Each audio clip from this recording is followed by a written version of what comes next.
Este episodio de Dueños Digitales Podcast es patrocinado por Digital Learner, un ecosistema donde enseñamos cómo crear un negocio digital ayudando a empresas a implementar automatizaciones y herramientas de inteligencia artificial para vender más, incluso si no eres programador ni experto en tecnología. Hoy tenemos un episodio muy especial porque nos acompaña Hugo Rocha, un emprendedor que ha logrado construir uno de los proyectos educativos más grandes del mundo digital en español. Hugo es fundador de Claseflix, una plataforma de educación online que ha impactado a más de 1 millón de personas alrededor del mundo, acercando conocimiento práctico a personas que quieren aprender nuevas habilidades y crear oportunidades a través de internet. Pero su historia no empieza ahí. Hugo creció en Brasil, en un contexto limitado, y durante mucho tiempo creyó que ciertas cosas simplemente no eran posibles.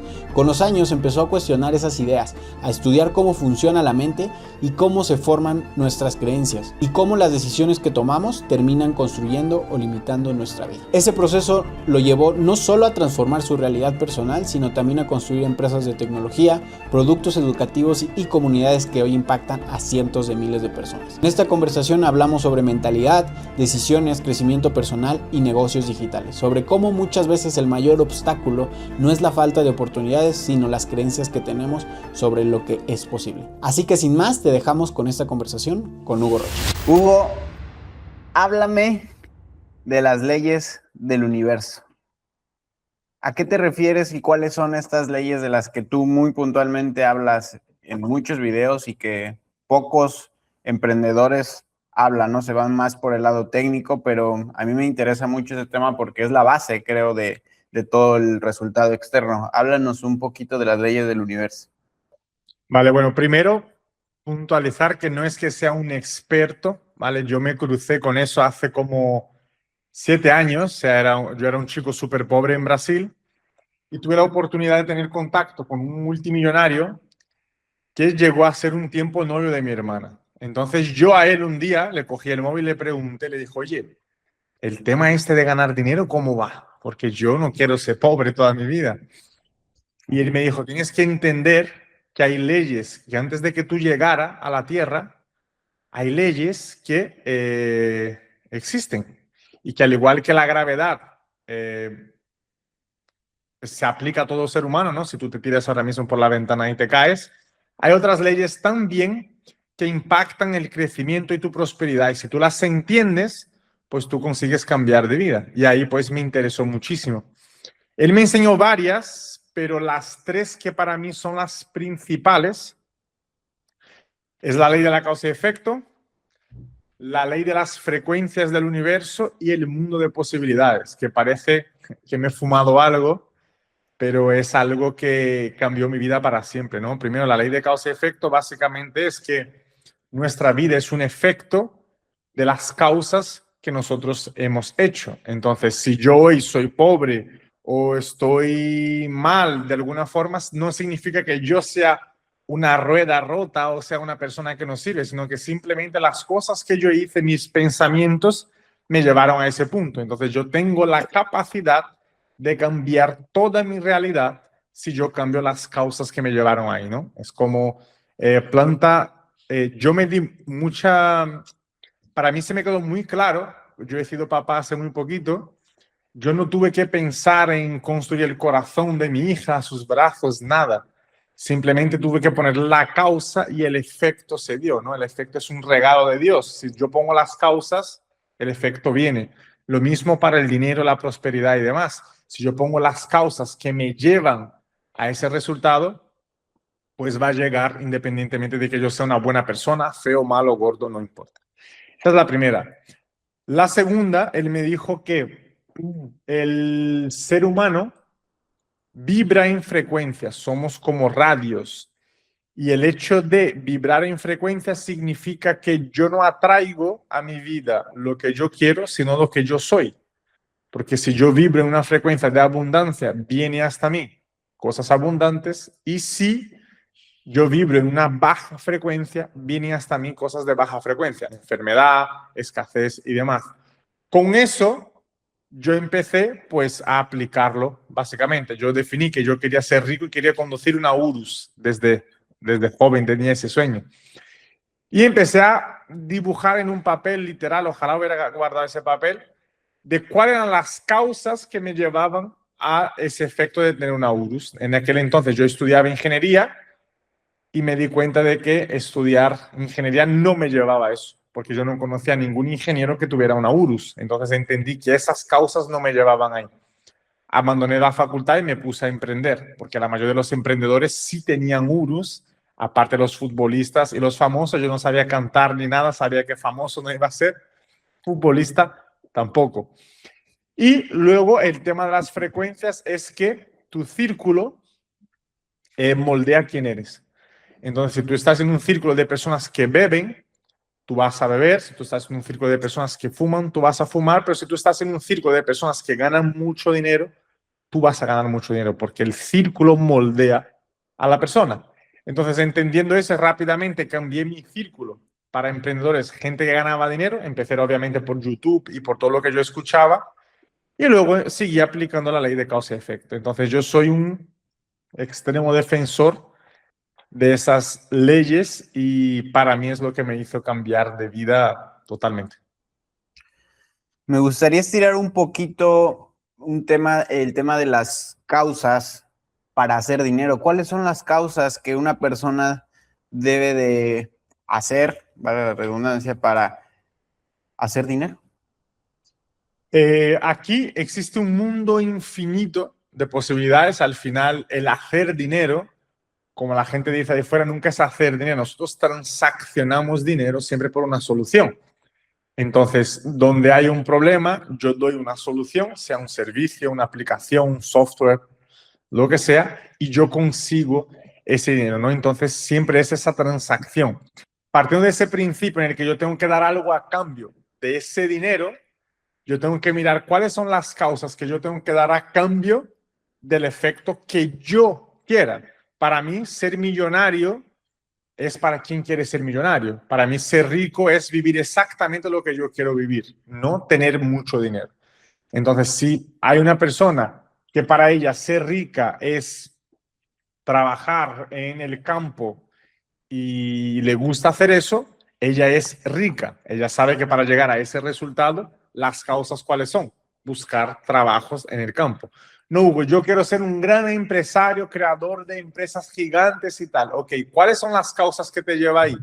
Pues crear proyectos, tener habilidades que te permitan crear grandes empresas, gestión de empresas, programación, cosas que te permitan crear cosas que realmente puedan llegar a ser grandes. Entonces, ese filtro de la causa que me lleva a lo que quiero te guía muchísimo, porque lo que más veo son jóvenes que quieren una vida X y están haciendo acciones que no le llevan ahí. Ejemplo, el típico chico que quiere ser multimillonario y está estudiando en la carrera, no sé, marketing comercio, por ejemplo. No hay ningún multimillonario que se paró a estudiar eso, no son gente que estaban emprendiendo. Entonces, si tú te desconectas de la causa, el efecto no viene, es imposible.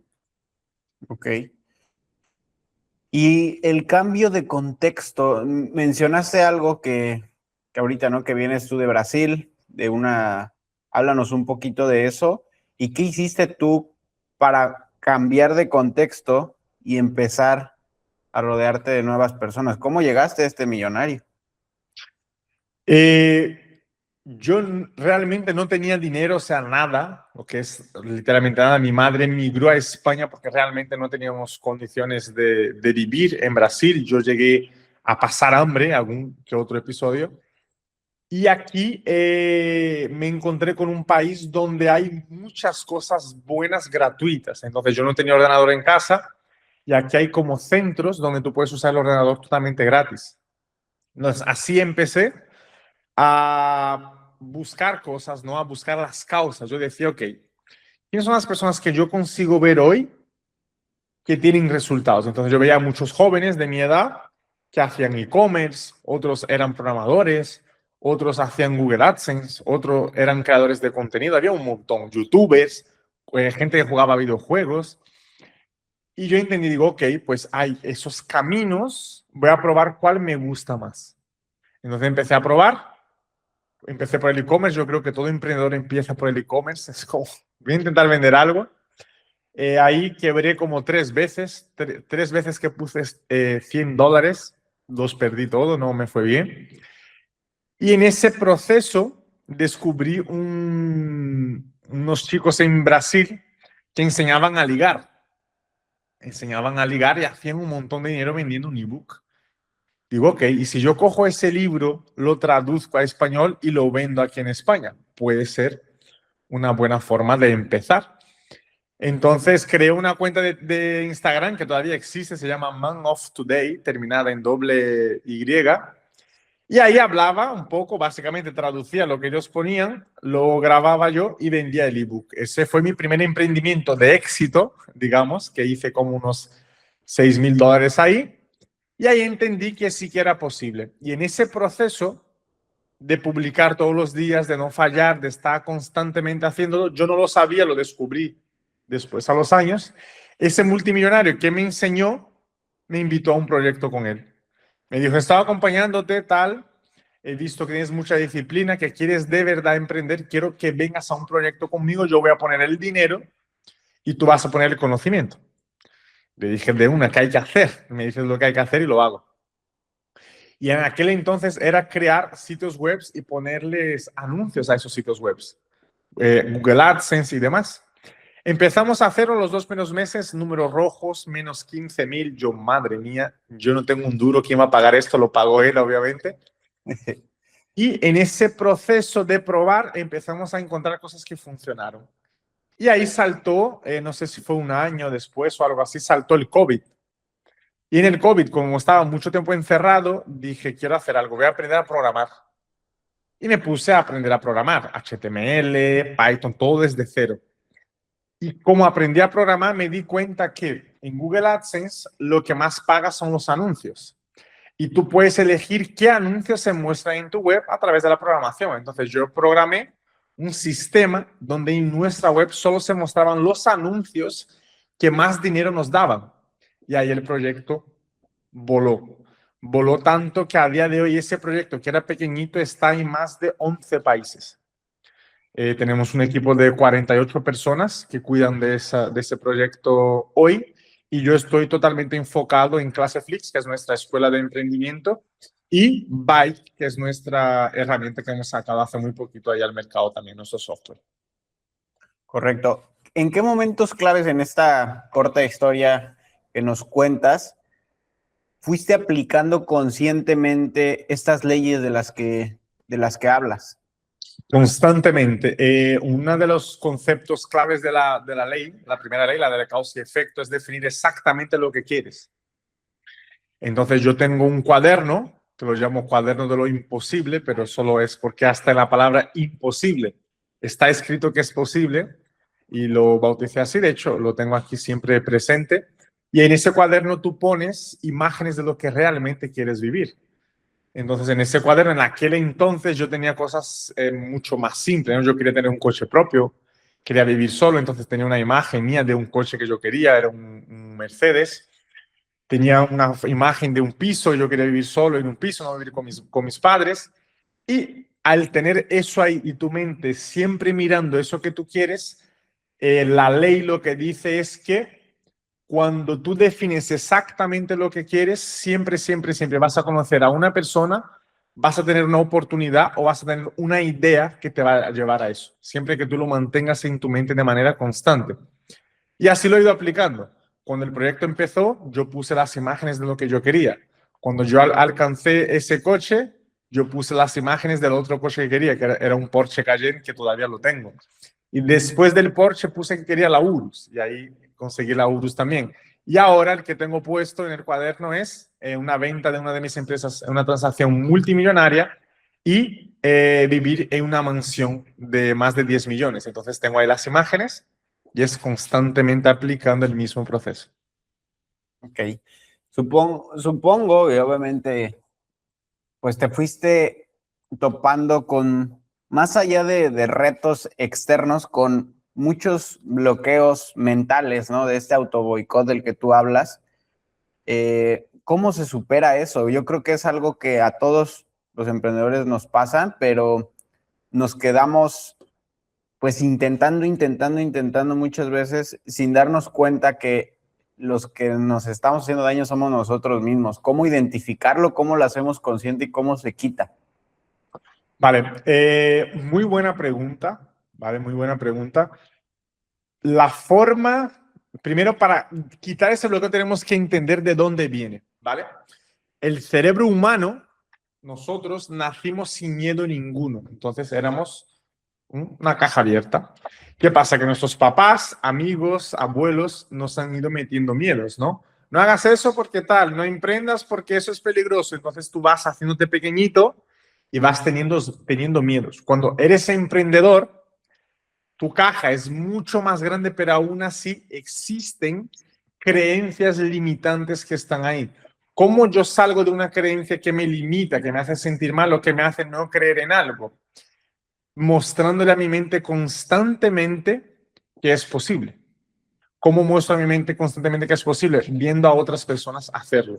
Si tú, Roberto, tienes una creencia de que tú no consigues generar 50.000 al mes, si estás conmigo una semana y ves a mis amigos diciéndote, genero 100.000, genero 150, yo genero 1.000.000, nadie te tiene que decir que no pienses en eso. ¿Por qué? Porque tú estás viendo personas como tú que hacen eso. Entonces, para cualquier persona que nos esté escuchando, que tenga cualquier miedo, debe buscar a alguien que ya ha conseguido lo que ella quiere y escuchar constantemente a esa persona, porque eso refuerza en su mente que es posible.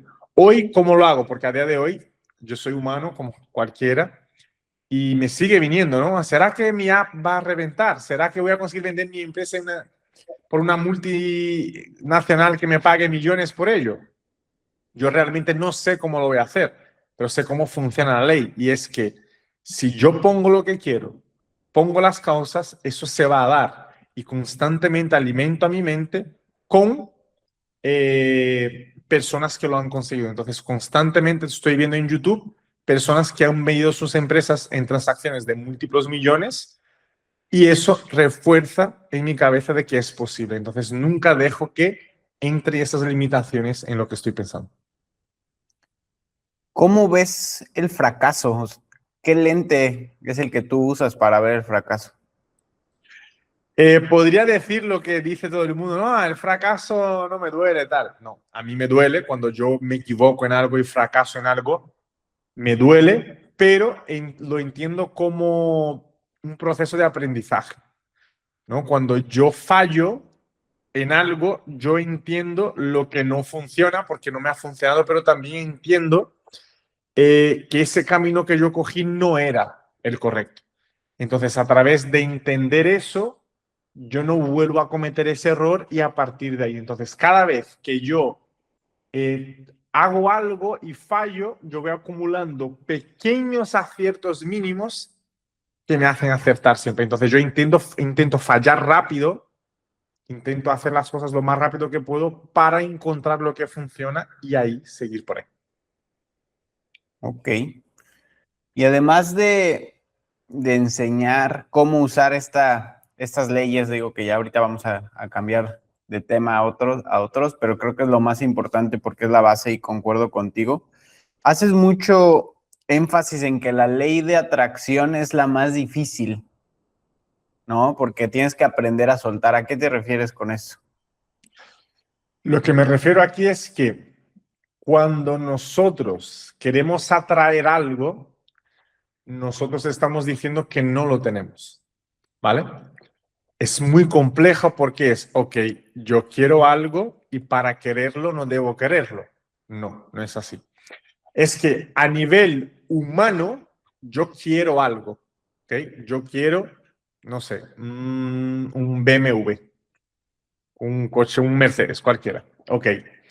A nivel espiritual, ¿no? Que es donde nosotros trabajamos el tema de las leyes, yo para querer algo tengo que alinearme con la frecuencia de ese algo. ¿Y cómo se hace? Yo tengo que pensar y sentir cómo sería mi vida si eso ya estuviera en ella. Entonces, cuando yo pienso en algo, yo no puedo pensar, ¿cómo? Ojalá tener un Mercedes. No, ¿cómo sería mi vida hoy si yo ya tuviera ese Mercedes? ¿Qué haría hoy Roberto desde las 5 de la mañana o 6 que se ha levantado hasta la hora que se duerme si ya tuviera ese Mercedes. Pues me levanto, me ducho, voy al gimnasio, cojo las llaves, me monto en el coche y vivir eso en tu mente de manera constante es como tú lo atraes. El problema es que la gente está siempre, no, yo lo quiero, pero nunca se paran a sentir el sentimiento de cómo sería si yo ya lo tuviera. Y es eso lo que hace que tú lo consigas, porque cuando tú lo vives de manera tan clara en tu mente, llega un momento que tú dices, es que ni necesito verlo de forma física, y ahí sueltas. Y cuando sueltas, te llega. Es la típica de, no encuentro las llaves, ya la encontraré. Te cruzas con algo y la encuentras. Es eso, dejaste de estar con esa ansiedad y entendiste que en algún momento la voy a encontrar, porque eso ya es 100% la voy a encontrar. Es lo mismo con las cosas. ¿Qué pasa? Cuando es algo pequeñito, nosotros tendemos a creer más que cuando es algo grande. Es mucho más fácil yo creer que voy a tener 20.000 seguidores en Instagram que creer que voy a vender una empresa por múltiples millones. Son cosas muy diferentes. Estas pues frameworks, estas formas de ver la vida que nos estás dejando aquí, te sirve para fundar Claseflix. ¿Cuál es el trasfondo de esta empresa que hoy tiene más de 1 millón de alumnos o de usuarios? La base sigue siendo la misma, ¿vale? Recuerda, cuando yo pongo exactamente lo que quiero y pienso cada día cómo sería mi día si eso ya fuera una realidad, me llega una persona, una idea o un problema. Y Claseflix fue exactamente eso. Yo me estaba duchando y de repente me vino a la cabeza, ¿y si yo creo una web de cursos gratuitos donde la gente va a estudiar cursos muy buenos gratis y luego van a generar ingresos para mí porque yo voy a ponerle anuncios a esa web? Entonces así nació la primera parte de Claseflix. ¿Qué pasa? Que creció tan rápido que sacamos la parte de suscripción. Entonces tenemos Claseflix, que es la escuela gratuita, y Emprendeflix, que es la escuela de emprendimiento, que sí tiene la suscripción. Pero nació de esa base de tenerlo en mi mente y llegó. Me quiero regresar 2 pasos o 3 pasos, yo creo que ya sí son bastantes. En el momento en que te surge la idea, dices, ok, voy a desarrollar estos cursos. ¿Quién los desarrolla? ¿Los empiezas a desarrollar tú? ¿Le empiezas a pagar a mentores para que los desarrollen? ¿Cómo es estas primeras bases de Claseflix? Tenemos que partir de la base aquí de que yo no tenía ningún dinero, o sea, cero.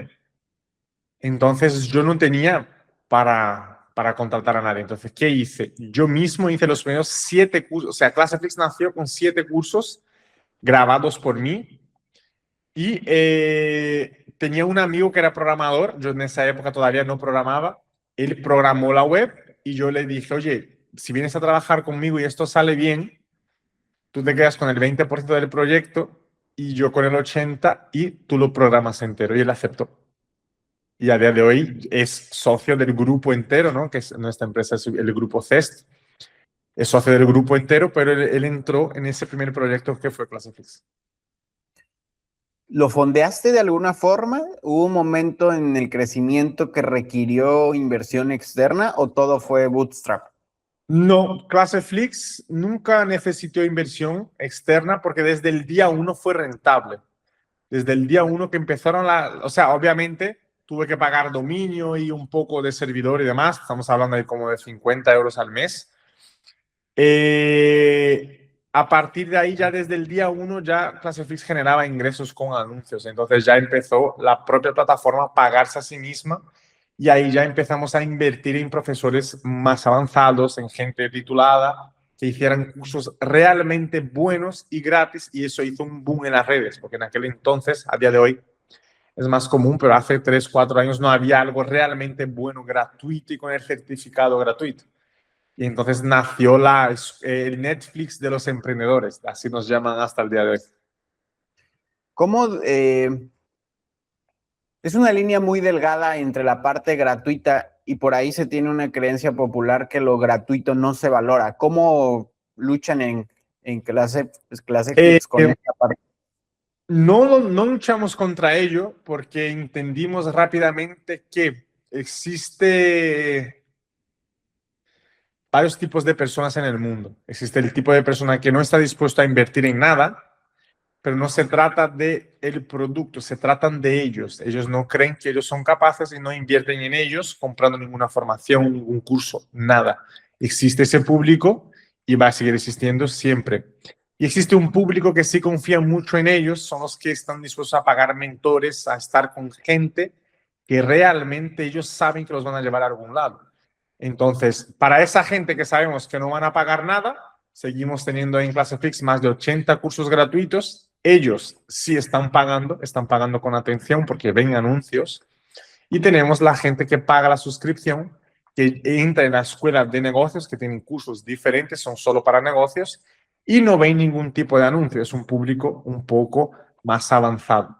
Entonces, es mercado. Siempre va a haber la gente que no paga nada, es el peor público que hay. Y luego tenemos la gente que son los que más pagan porque son personas que tienen mucha confianza en ellos y no confían en el producto, confían en que ellos con un poquito que aprendan van a avanzar. Esos son los mejores. Hoy, ¿en qué habilidades se están centrando? ¿Tú cómo ves el futuro con todo eso que bueno, que ya tenemos, ¿no? Que está llegando, que ya tenemos de la inteligencia artificial y donde muchos empresarios, ¿no? Le están empezando a quitar peso a la información porque se está convirtiendo en un commodity. ¿Cómo ves este panorama? En mi visión hoy, yo creo firmemente que la inteligencia artificial no solo ha cambiado el mundo, sino que va a cambiar mucho más. De hecho, Byte, que es nuestro software que hemos sacado, es una herramienta para hacer vídeos y imágenes con inteligencia artificial. El nivel ya es muy avanzado.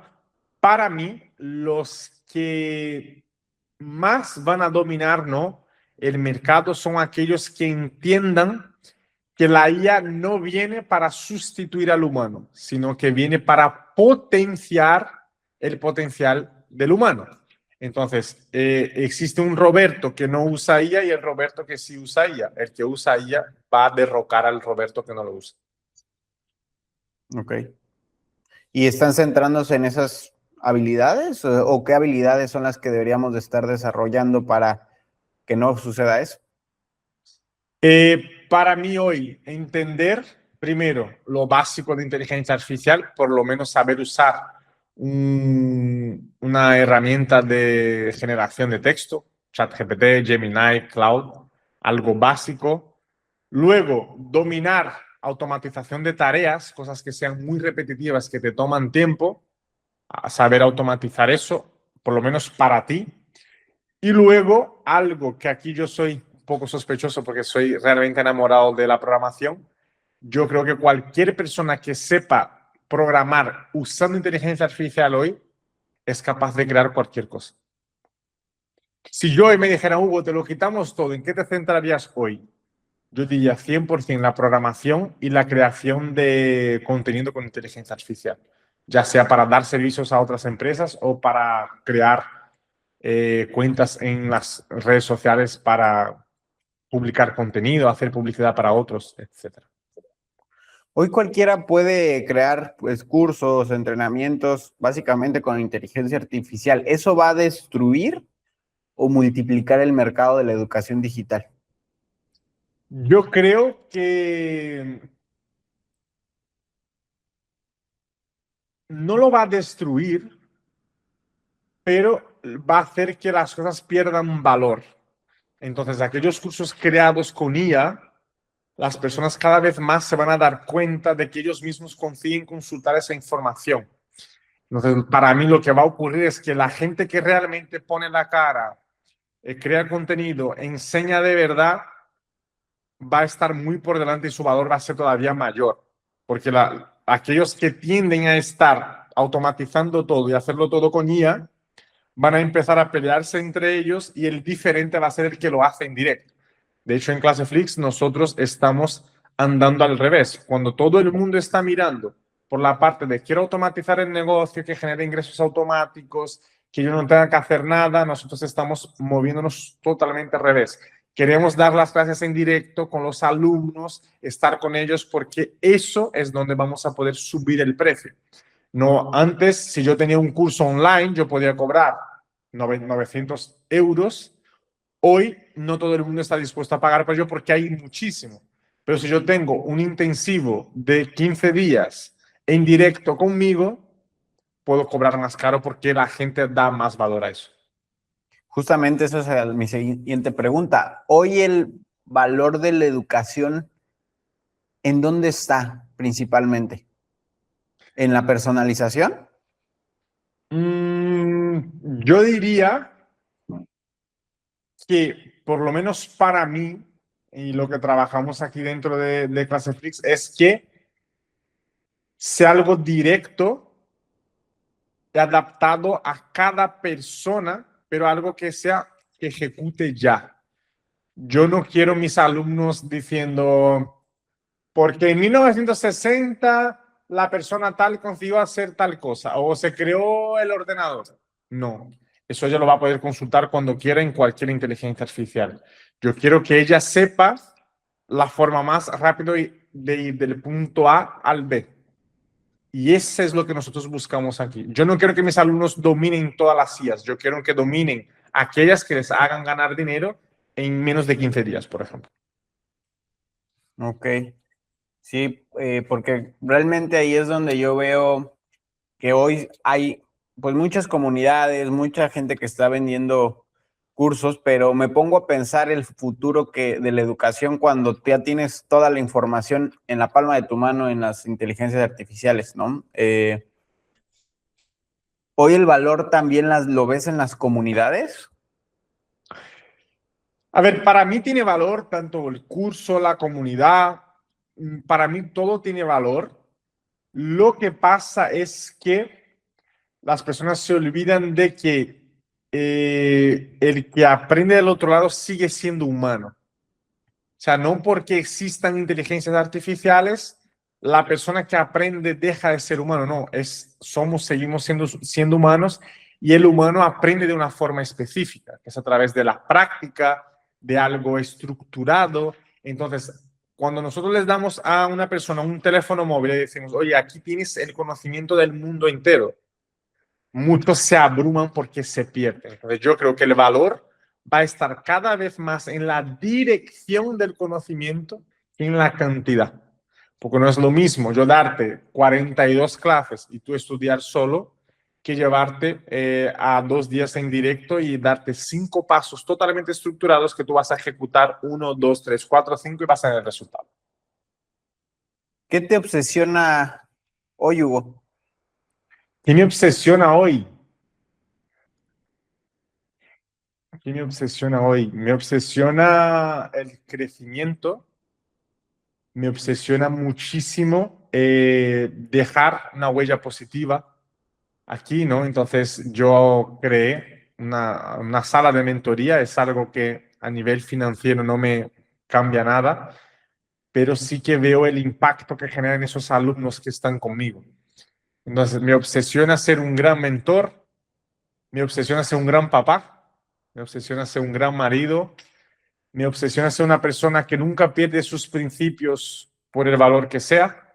O sea, para mí hay una barrera entre ser millonario y hacer cosas que no van conmigo, como apuestas, drogas, alcohol, nada de eso no me gusta. Y para mí la barrera está ahí y no lo rompería por nada. Tengo esa obsesión continua con ser cada vez mejor y cada vez tener esos principios más ajustados. Y me obsesiona muchísimo hacer esa venta de mi empresa en múltiples millones para una vez más validar esa ley y eso que yo hablo en mi YouTube desde hace un par de años, que yo dije, voy a hacer esto y me vais a ver tal como lo hice con el Mercedes, con el Porsche, con la URSS. Claro. Quiero regresarme al tema de la plataforma de Claseflix.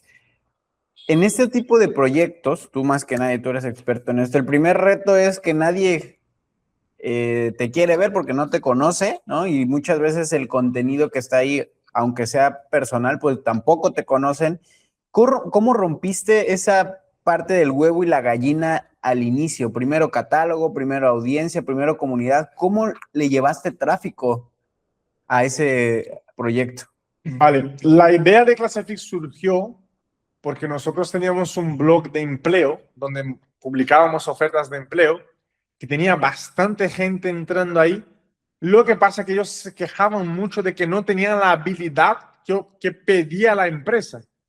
Que a veces era, tengo que tener un mínimo de inglés, tienes que saber un poquito de Excel y herramientas de escritorio. Y no sabían. Entonces, de ahí me vino la idea y yo empecé a derivar esas personas que se quejaban a ClaseFlix. Y hubo un boca a boca ahí rápido, que ellos se fueron ayudando entre ellos y luego empezamos a hacer contenido en redes. Yo recuerdo que nuestro primer vídeo en TikTok cogió 1,5 millones de visitas. Y ahí ya la web empezamos a hacer cada vez más contenido, empezamos a entender lo que funcionaba ahí y así fue como trajimos al público a ClaseFlix a través de redes. Ok, entonces ¿consideras que la viralidad fue el motor que empezó a alimentar a ClaseFlix? No diría la viralidad porque a veces la gente siempre entra en las redes con la intención de hacerse viral y acaba siendo esclavo de un algoritmo porque la viralidad no puedes controlarla tanto. Puedes saber cosas que se pueden ir viral para algunos hooks, pero no siempre vas a acertar. Lo que diría es la constancia de que tu mensaje, el vídeo que tú hagas, vaya direccionado a algo. Yo podría hacer que ClaseFlix fuera viral bailando con mujeres en bikini, me iría viral, pero no tendría sentido ninguno. O podría encontrar aquel punto de que cogiera atención y a la vez consiguiera visitas a la web. Entonces nosotros tiramos por la parte de 3 cursos gratuitos para tal, 5 formas de hacer tal cosa, cómo conseguir 7 certificados en 7 días. Entonces ese tipo de hooks fueron llevando a la gente a ClaseFlix de una manera mucho más directa. Porque aunque hablemos de viralidad, la viralidad varía, ¿no? Un albañil, por ejemplo, que hace contenido, si un vídeo suyo coge 3.000 views, es viral para su nicho, porque nadie quiere ver eso. Pero si yo hablo de videojuegos, a lo mejor cojo 1 millón y no es tan interesante, porque todo el mundo, ¿no?, publica sobre eso. Entonces, un poco mantener la consistencia de publicar con un objetivo final. Cada post que publicamos tiene una llamada específica a un punto. Ustedes hoy mezclan cursos y una sección de empleo, ¿no? Eso cambia un poco el juego. ¿Cómo defines el éxito de ClaseFlix en temas de emprendedores o en temas de empleados? ¿Cómo se juega ese rol dentro? Separamos porque cuando hablamos de emprendedores, estamos hablando de la escuela de emprendimiento que es Emprendeflix. Entonces, en los emprendedores, dentro de Emprendeflix, medimos resultados financieros. O sea, queremos que nuestros alumnos realmente ganen dinero. Ahora mismo vamos por más de $100,000. La meta es terminar este año con mínimo, sumando todos los alumnos, $500,000. Es el objetivo. Entonces, tenemos allí un cuadro con cada nombre de cada alumno y cuánto está generando. En ClaseFlix medimos de forma separada, medimos con la tasa de certificados que se están emitiendo. Porque hay personas que simplemente quieren aprender algo, hay personas que quieren aprender inglés, hay personas que quieren aprender a usar el chat GPT, hay personas que quieren aprender italiano. Entonces, a veces el éxito de esa persona simplemente es cantar su canción favorita en inglés. Entonces, para nosotros medimos más en ClaseFlix el certificado, en Emprendeflix la suma de dinero que están generando al mes. ¿Cómo funciona el modelo de costos de ClaseFlix? Por ejemplo, ¿se les paga un porcentaje a los creadores o simplemente un pago único? ¿Cómo llevaste a la mejor forma en esta parte? La base de ClaseFlix, ¿no?, lo que es la estructura, nosotros pagamos pues lo que todo el mundo, dominios, servidores, estamos hablando de una media de unos $300. Y la parte de cursos, nosotros compramos el curso, nosotros cerramos el acuerdo con el profesor, él entrega el curso terminado y nosotros le pagamos. Y ya el curso es nuestro con todos los derechos. Así es como lo hacemos. ¿Y controlas la metodología de enseñanza con alguna interna que tienen o basado en lo que ellos saben y saben Nosotros comunicar? pasamos un índice al profesor y él crea su contenido a partir de ese índice. Él no puede crearlo de su cabeza. Ah, ok, porque ahí es donde se puede llegar a complicar la parte pedagógica, ¿no? Exacto, exacto, porque nosotros tenemos una metodología de enseñanza muy pensada cómo aprende el humano. Entonces, no queremos dejar esa brecha al profesor para que no se desvíe de eso. Ok. Quiero tocar el tema de anuncios y experiencia. Hay reseñas públicas que se quejan de los ads, ¿no? En esa plataforma. Pues obviamente es gratuita. Dicen que a la gente nada le gusta, ¿no? ¿Cuál es el límite? ¿Cuánta fricción estás dispuesto a introducir para sostener esta parte gratuita sin traicionar al Eh, usuario? Estoy añadiendo más fricción. Realmente quiero molestar a los que lo quieren todo gratuito, porque el punto más sensible del humano es el bolsillo. Entonces, todo aquel humano que no pone nada sobre la mesa no aprende. Al final, el pagar por algo, ellos se creen que, pues que estoy haciendo a otro más rico. No, realmente estás poniendo compromiso. Y cuando tú pones compromiso en algo, lo ejecutas. Entonces, mi idea es aumentar aún más la fricción porque quiero cada vez menos la gente que nunca va a pagar por nada porque realmente no las consigo ayudar. Podría tener el mejor curso, pero por ser totalmente gratuito, esa persona no lo va a ver entero, porque ella no confía en ella. No es cuestión del curso. ¿Qué sigue para este negocio dentro del grupo? ¿Planeas vender el grupo completo o simplemente esta unidad de negocio? La idea es continuar haciendo que crezca, dominando cada vez más, ¿no? La parte de cursos de IA, que la gente se prepare, que nuestra escuela de emprendimiento crezca cada vez más y obviamente mi objetivo es vender el grupo entero. El grupo entero. ¿Cómo se ve, Hugo, la operación de un grupo? ¿Creas equipos pequeños que operan las unidades de negocio o es un equipo que opera a la vez todos? Hoy en el grupo CES tenemos ahí casi 50 y pocos personas. Cada grupo se dedica a una cosa. Entonces tenemos el equipo de Claseflix como producto, tenemos el equipo de tecnología que sirve a toda la empresa y tenemos el otro equipo que cuida de todas las otras unidades de negocios que son otras. Entonces cada business unit tiene su squad, que le llamamos, ¿no? Como su equipo que se encarga de eso. Y a veces hacemos como competiciones entre los equipos. Este equipo y el que genere más ingresos este mes, pues se van a llevar a vacaciones cada uno. Entonces motivamos a los empleados a estar siempre, siempre, siempre dando lo mejor. ¿Cuál es la parte más retadora de esto?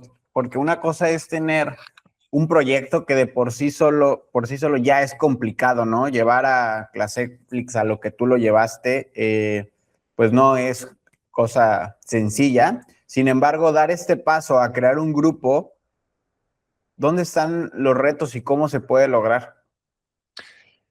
Aquí es muy importante la parte del enfoque, ¿no? Entonces nosotros los socios entendimos eso rápidamente y lo que hicimos fue, cada socio se encarga como el CEO de esa unidad. Entonces yo hoy soy el CEO de Claseflix y donde yo diga que va, va. Los otros socios apoyan esa decisión. Entonces cada uno se encarga de una parte. Yo soy el encargado de Claseflix, tenemos el socio que es el encargado de toda la parte de tecnología entera de la empresa, tenemos el otro de la otra unidad, entonces cada uno está pensando en una única cosa y él solo se reúne con el squad que tiene que ver con eso. Yo no me reúno con el squad de la otra unidad de negocios que no tiene que ver con Claseflix.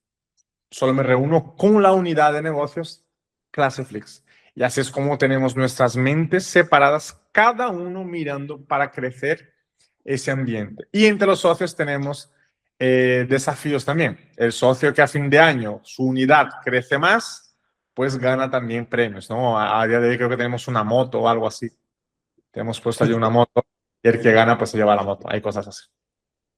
Hoy tienes varios socios, o sea, el crecimiento te llevó a ir adquiriendo socios. ¿Cómo se gestiona esa parte? Bueno, mi primer socio fue el que me enseñó, ¿no? Fue Moisés en aquel entonces. Él ya me invitó al proyecto como socio, entonces ahí ya hicimos un split, ¿no? Él me dio una parte, se quedó con otra parte. Y en el proceso conocimos a dos personas muy buenas que trabajaron para nosotros como freelancers, pero tenían esa visión de crecimiento, eran muy buenos, muy inteligentes. Y les ofrecimos, oye, ¿qué os parece si venís como socios a la empresa y trabajáis en conjunto con nosotros? Y aceptaron, aceptaron. Hoy somos cuatro. Ok. Me gustaría saber hoy cómo se ve un día tuyo, o sea, qué es lo que hace que puedas sostenerlo, porque lo más difícil no es llegarlo, sino sostenerlo, ¿no? Y yo lo he vivido obviamente a mi escala y ahora lo entiendo. Sin embargo, ¿tú cómo le haces para sostener esos resultados y estar pensando en ese crecimiento mientras sostienes lo que ya tienes? Vale, aquí volvemos a ley, causa y efecto, ¿vale?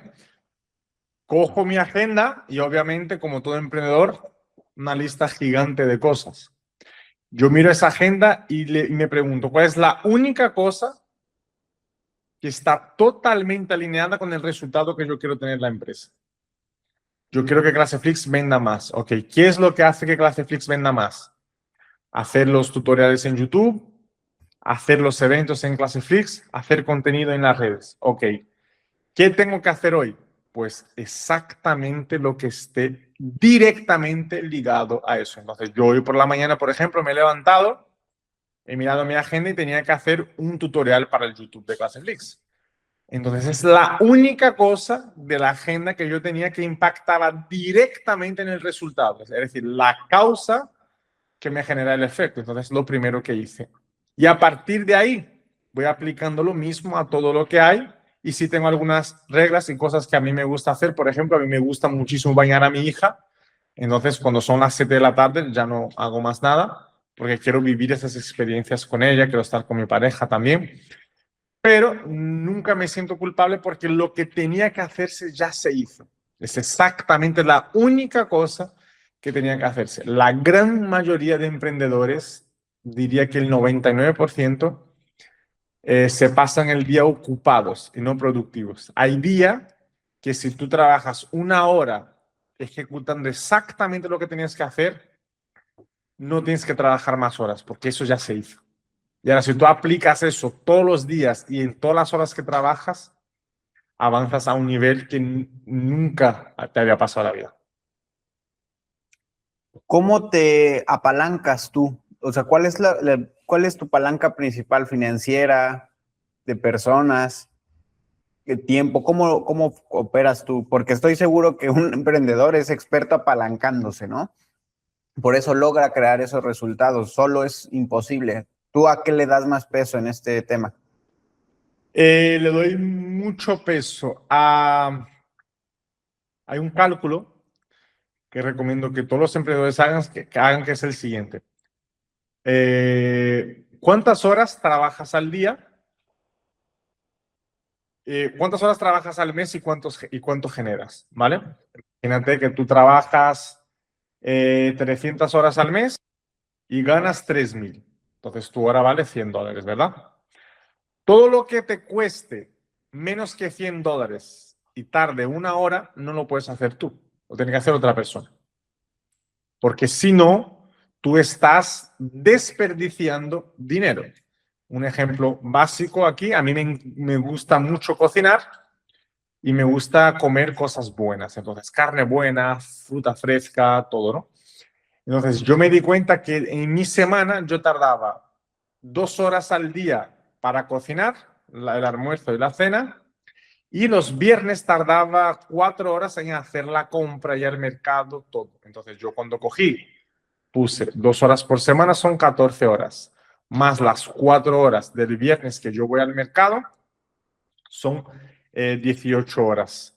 Lo multipliqué por cuánto valía mi hora y salía como $15.000.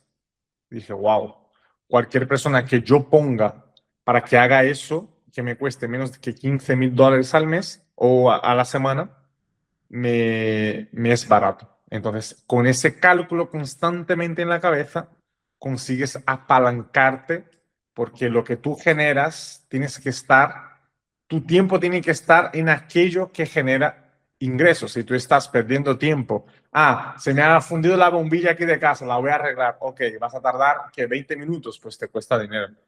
La piscina está sucia, voy a limpiar la piscina el fin de semana, pues que sepas que te está costando dinero. Si tu hora es más barata que la del que limpia la piscina, ok, está bien. Pero si tu hora es más cara, estás perdiendo dinero. Es mejor llamar al de la piscina para que lo haga. Entonces, aquí en casa hoy yo tengo al jardinero, tengo al que limpia la piscina y tengo una mujer que nos limpia y cocina todo. Todo aquello que yo puedo delegar, lo delego. Sí, porque En tus empresas, eso es en el ámbito personal y concuerdo con esta filosofía. En tus empresas, ¿qué tanto peso le das al reclutamiento, a la parte de recursos humanos, vamos a llamarle? ¿Qué tanto peso le das a eso? muchísimo, porque yo quiero, primero, para mí el trabajo y la vida no se puede separar, aunque la gente diga, no, yo trabajo, no se puede, porque es un tercio de tu vida la pasas trabajando, entonces separar la vida del trabajo es imposible, diría. De hecho, tú te vas a casa y sigues pensando en cosas, ¿no? Del trabajo es normal.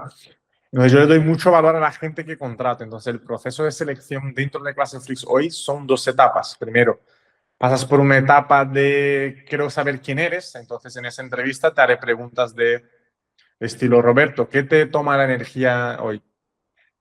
¿Cuál es tu rutina diaria? Si me dices, no, pues yo me levanto a las 11 de la mañana, me paso el día cotillando con la vecina y luego me pongo a jugar a la videoconsola, entonces yo ya sé la persona que eres. No necesito hacer una segunda entrevista, puede ser muy bueno, pero luego no tienes la cultura que yo necesito aquí.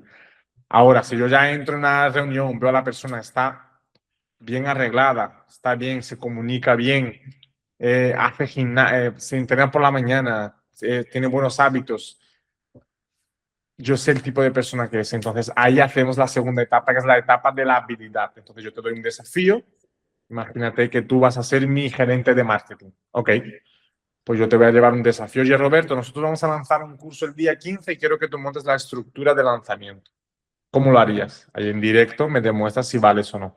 Entonces, tengo ese primer filtro cultural y luego pasas al filtro de la habilidad real, ¿no? Y así es como es más complicado contratar, porque en el primer filtro se queda mucha gente, pero cuando contratas, siempre tienes a tiburones en tu equipo. Entonces yo hoy tengo en ClassFix 9 tiburones que yo simplemente les pregunto lo que hay que hacer. No les tengo ni que guiar. Ese es el gran reto, ¿no? Poder llegar a estas personas. Pero la clave entonces está en el reclutamiento, en el filtro. Exactamente.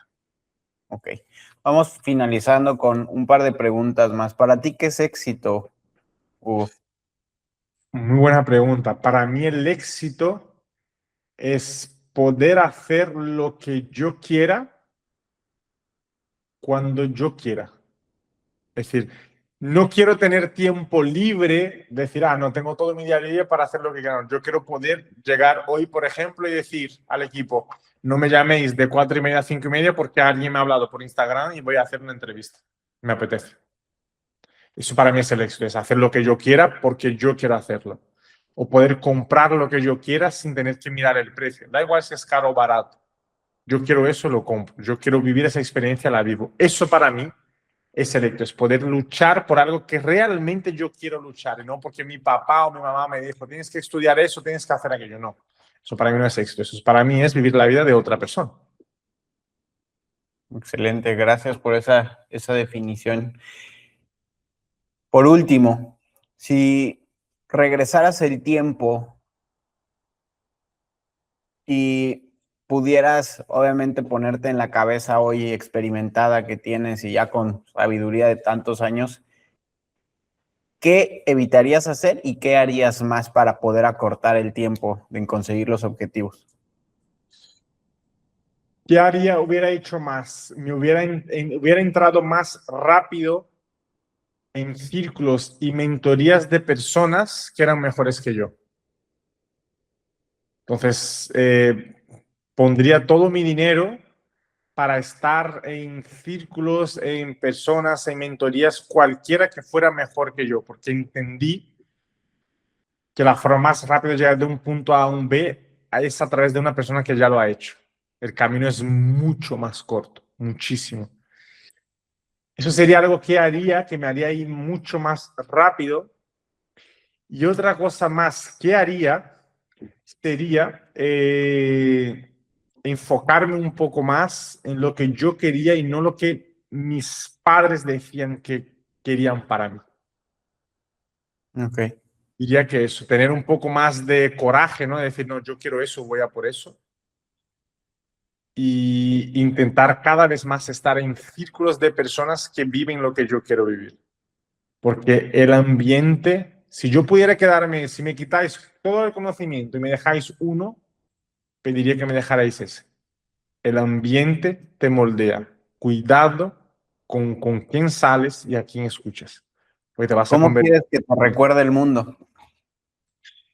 Me gustaría que me recordaran como la persona que ayudó a mínimo 1000 personas en alcanzar lo que para ellos eran el éxito. Okay. Como mínimo, me gustaría. Creo que podría ser un buen epígrafe ahí en mi lápida, ¿no? Ayudó a 1000 emprendedores o a 1000 personas a ser mejor. Creo que estaría bien. Hugo, muchas gracias por estos minutos que estuviste aquí compartiéndonos, pues, sabiduría y toda tu información, que creo que es parte de lo que mencionas, ¿no? Nos estamos acercando personas a un círculo, aunque sea a través de un podcast, pero a otras personas que está en donde muchos queremos estar. Y te agradezco tu tiempo, que sé que es lo más valioso que tenemos, más allá de cualquier cosa. Estoy seguro que nos va a ayudar muchísimo a todos los que estamos escuchando esto, y no sé si tengas algo que agregar por último, algo que nos tengas que decir a los emprendedores, y dónde te podemos encontrar para conocerte mejor. Vale. Por último, primero, coger un papel hoy, definir exactamente dónde queréis estar, sin filtros. El coche que queréis, el color que tiene, la casa que tenéis, cómo es, la chica que está a vuestro lado, quién es. Definirlo bien. Punto 2. Todos los días antes de dormir, imaginad cómo hubiera sido vuestra vida si todo eso ya fuera una realidad. Aplicad eso todos los días de vuestra vida y vais a empezar va a empezar a venir a vuestra mente ideas, personas e incluso problemas que os mueven hacia eso. Es como funciona la ley. ¿Dónde me podéis encontrar? Mi Instagram, h.rochadíaz. Además, enviarme audio, preguntarme cosas, siempre estoy por allí. Me gusta mucho conectar con vosotros por allí. Para mí es cómodo, puedo andar y mandaros un audio, intento siempre responder a todos. Y en mi canal de YouTube también puedes buscar por Hugo Rocha Díaz, y ahí hablo bastante, un poco más profundo, ¿no? De las leyes, los pasos, ejercicios que podéis aplicar y que veis en vuestro día a día cómo realmente funciona todo y cómo lo podéis aplicar cada vez mejor. Gracias, Hugo. Un placer. Un saludo. Hasta aquí llega este episodio con Hugo Rocha. Una conversación donde hablamos sobre mentalidad, decisiones, crecimiento personal y sobre cómo muchas veces el cambio en la vida de una persona empieza con algo muy simple: cuestionar las ideas que siempre se han dado por ciertas. Si algo de lo que escuchaste hoy resonó contigo y te gustaría aprender cómo crear un negocio digital ayudando a otros negocios a implementar agentes de inteligencia artificial y herramientas de inteligencia artificial para vender más, te invito a que conozcas Digital Owner, un ecosistema donde te enseñamos paso a paso cómo vender e implementar estas soluciones utilizando nuestro sistema ya construido, sin que tengas que ser programador ni experto en tecnología. Puedes encontrar toda la información en el link que te dejamos en la descripción de este video. Nos vemos en el próximo episodio de Dueños Digitales Podcast.